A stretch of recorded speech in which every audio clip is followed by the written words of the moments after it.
Okay, also wir befinden uns immer noch im Jahr 3 und 2, ne? Also das ist alles so innerhalb eines Jahres. Aber das ist noch nicht alles.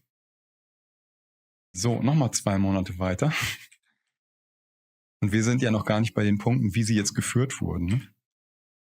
27. August. Am 27. August vor Christus, 72 Tage nach dem spektakulären Zusammentreffen von Jupiter und Venus, kam es zu einer extrem engen Konjunktion von Jupiter und Mars, dem Planeten des Krieges, während Venus und Merkur in einer ungewöhnlichen Konstellation von 4 Planeten auf sie zuhielten. Jupiter befand sich auf 142,6 Grad, also die Gradzahlen. Eine solche Nähe am Morgenhimmel hätte den Astrologen viel zu reden gegeben, vor allem, wenn die anderen Ereignisse des Jahres damit verbunden waren. Also Morgenhimmel brauchen wir.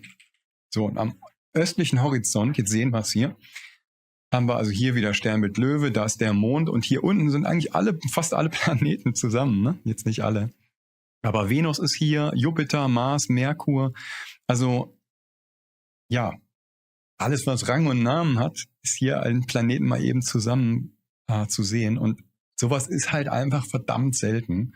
Mit den anderen Konstellationen zusammen, die da in dem Jahr waren, muss das für einen Astronomen echt was sein zum Ausflippen so, ne? Wahnsinn, was hier gerade alles am Himmel passiert. Und alles irgendwie um das Sternbild Löwe herum so. Was hat's damit auf sich? Dass der Königsstern, Königsplanet sich da immer wieder treffen, aufeinandertreffen. Also hier passiert gerade was Großes so aus der Sicht von Astrologen. Schauen Sie sich diese Zusammenhänge der Planeten an. Alle Hauptplaneten mit Ausnahme von Saturn standen jetzt im Sternbild Löwe dicht beieinander, Löwe gleich Juda, während der Mond gerade in den Löwen eintrat. Die Sonne hingegen trat zu diesem Zeitpunkt in das Zeichen Jungfrau ein. Diese Anzeichen könnten wiederum auf bemerkenswerte prophetische Themen hinweisen, die in der Bibel erwähnt werden und nach denen die Menschen zu dieser Zeit Ausschau hielten. Was könnte diese Häufung der Planeten für die Magier bedeutet haben? Da Jupiter, Mars, Venus und Merkur gerade zu neuen Morgensternen geworden waren, könnte dies bedeuten, dass auf der Erde kurz vor Anbruch des neuen Tages, den die planetarischen Zeichen angeblich einleiten sollten, ein Krieg ausbrechen würde. Mars war beteiligt. Die Welt suchte damals nach einem neuen goldenen Zeitalter, das entstehen sollte. Die messianischen Lehren des Alten Testaments zeigten, dass das neue Zeitalter durch einen Krieg eingeleitet werden würde, der alle Kriege beenden würde. Vielleicht interpretierten Astrologen, dass es der König des Stammes Juda sein würde, der das neue Zeitalter einleitet. Der römische Dichter Vergil hatte einige Jahre zuvor in seiner 4. Ekloge prophetisch gelehrt, dass ein solches goldenes Zeitalter auf die Erde kommen sollte. Eins ist sicher, das Jahr 3 bzw. 2 vor Christus war voll von sichtbaren astronomischen Ereignissen. Da es in 1. Mose 1, Vers 14 heißt, dass die Himmelskörper als Zeichen galten, wurden diese ungewöhnlichen Beziehungen von den Weisen vielleicht als ein Hinweis auf die Geburt des jüdischen Messias in der Welt gedeutet. Na, also da passierte unglaublich viel am Himmel, was die Sterndeuter da beobachten konnten. Abgefahrene Sachen, die da zusammentrafen. Allein schon diese Bewegung von Jupiter, ne, der so hin und her geht. Da kommen wir nämlich jetzt drauf, weil der Stern, der den Magiern vorausging, steht ja in Matthäus. Das ist doch auch kurios. Wie geht das denn am Himmel, dass ihnen ein Stern vorausgeht? Zitat: Wenn die Magier ihre eigene Reise nach Jerusalem in der Nähe dieser Zeit begannen, könnte diese offensichtliche westliche Bewegung von Jupiter jeden Tag für die Magier ein Zeichen gewesen sein, in die gleiche westliche Richtung nach Jerusalem zu gehen. Sie könnten dem Beispiel Jupiters gefolgt sein. In der Bibel heißt es, dass der Stern vor ihnen herging. Beachten Sie, was geschah. Als sie Jerusalem erreichten, wurden die Weisen aufgefordert, in Richtung Bethlehem nach dem neugeborenen Kind Ausschau zu halten. Dies geschah, als der Stern nach dem Neuen Testament am Himmel zum Stillstand kam. Er hörte auf, die heiligen drei oder die Weisen zu führen und blieb dort stehen, wo das Kindlein war. Mit einem Wort, der Himmelskörper wurde unbeweglich. Lassen Sie uns nur einen Punkt sorgfältig beachten. Der Text sagt nicht, dass der Stern über dem Haus stand. Einige haben sich vorgestellt, dass Matthäus dies gemeint hat. Diese Vermutung ist völlig unberechtigt. Eine solche Annahme bedeutet, etwas in den Text hineinzulesen, was dort nicht steht. Im Neuen Testament steht, dass der Stern stehen blieb. Aber wer hat je von einem Stern gehört, der am Himmel stillsteht? Ist ja kurios, ne? Also, der Stern hat sie geführt und blieb stehen. Nehmen wir mal an, dass die Astrologen, nachdem ihnen halt schon mehrmals jetzt diese Konjunktionen aufgefallen sind zwischen dem Königsstern, dem Königsplaneten im Sternbild Löwe für Juda, dass jetzt der letzte Tropfen, der das Fass zum Überlaufen brachte, nur mal angenommen, das ist die Ereignisse vom 27. August waren des Jahres, wo eben dieses große Zusammentreffen war mit dem Mond und diesen ganzen Planeten zusammengesammelt, so, ne? Merkur, Mars, Jupiter und Venus. Also nehmen wir mal an, Sie haben da vielleicht entschieden, so, wir gehen jetzt los, weil uns Jupiter die ganze Zeit irgendwelche Hinweise gibt darauf, dass was im Land der Israeliten passiert sein muss. Da ist was ganz Wichtiges im Gange. Das war jetzt vielleicht Ihr Ausgangspunkt, loszulatschen. Dann sind wir jetzt hier beim 27.8. Und was ich jetzt mal mache, ist jetzt einfach mal die Tage vorspulen lassen. Beobachten wir das mal. Und wir sehen, dass der Jupiter jetzt, wenn es beobachtet ist, Richtung Jungfrau, ins Sternbild Jungfrau hineinwandert. So, da wandert er in die Jungfrau hinein und irgendwann ist der Zeitpunkt, wo der Jupiter aufhört zu wandern. Und da hatten wir schon überschritten. Hier, 25.12. Also Sie gehen los und beobachten natürlich fleißig weiter Ihren Königsstern und sehen, Moment mal, krass, ja, wir haben ja so die Vermutung, da ist ein König geboren worden. Und was macht der Jupiter jetzt? Der wandert tatsächlich bis nochmal in das Sternbild Jungfrau hinein. Und in dem Sinne halt bestätigt das Ihre Annahme, da ist irgendwas Wichtiges mit der Geburt eines Königs vielleicht verbunden gewesen und so, deswegen müssen wir dahin. Also der Stern führt Sie weiter, er gibt Ihnen diesen Hinweis so. Es scheint so, dass Sie irgendwann dann bei Herodes ankommen und dann der Stern mal nicht sichtbar war, kann ja auch bei schlechtem Wetter immer mal sein, vielleicht mal ein paar Tage Wolken und so. Weil, wenn wir in Matthäus 2 nochmal reingucken, da gehen sie zum König Herodes. Er fragt nach der Zeit, wann der Stern erschienen war. Und genau, in Vers 9 steht nämlich, und als sie den König gehört hatten, zogen sie hin und siehe, der Stern, den sie im Morgenland gesehen hatten, ging vor ihnen her, bis er ankam. Und über dem Ort stillstand, wo das Kind war. Als sie nun den Stern sahen, wurden sie sehr hoch erfreut. Also hier Möglichkeit, wie gesagt, sind alles Möglichkeiten, die wir hier besprechen, ist eben, sie sehen den Stern wieder.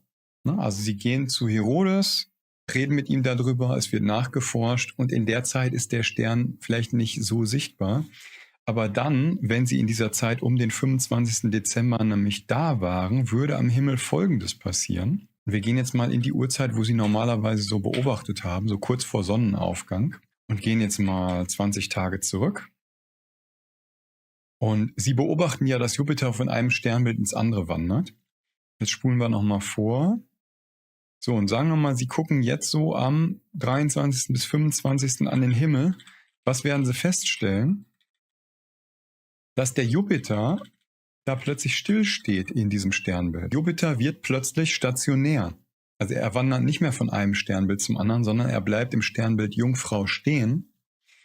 Und was typisch war eben für die Astronomen oder Astrologen, dass sie in der Zeit vor Sonnenaufgang auch ihre Aufzeichnung geführt haben. Also nach Sonnenuntergang, vor Sonnenaufgang, sieht man an alten Keilschrifttafeln. Und wenn man jetzt hier guckt, wo denn da der Jupiter stand in diesem Moment, steht er hier in Süd-Südwest. Da wird Jupiter also stationär. Das merken Sie jetzt an den Tagen, wo Sie weiter beobachten da. Also Sie merken, Jupiter ist stationär in dem Sternbild. Natürlich bewegt er sich über Nacht weiter, aber er bewegt sich nicht zwischen Sternbildern mehr hin und her zwischen den Tagen.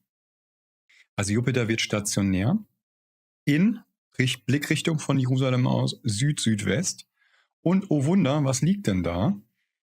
Süd-Südwest. Hier haben wir Jerusalem und Süd-Südwest liegt Bethlehem. Das heißt also, der Königsplanet Jupiter hat durch seine Konjunktion im Sternbild Löwe, durch diese wiederholten Zusammentreffen, den Magiern im Grunde genommen gesagt, Leute, da ist irgendwas Wichtiges passiert in Jerusalem, ist vielleicht ein neuer König geboren worden, geht nach Jerusalem. Sie gehen los. Während sie loslaufen, wandert Jupiter sogar ins Sternbild Jungfrau rein. Sie fühlen sich bestätigt.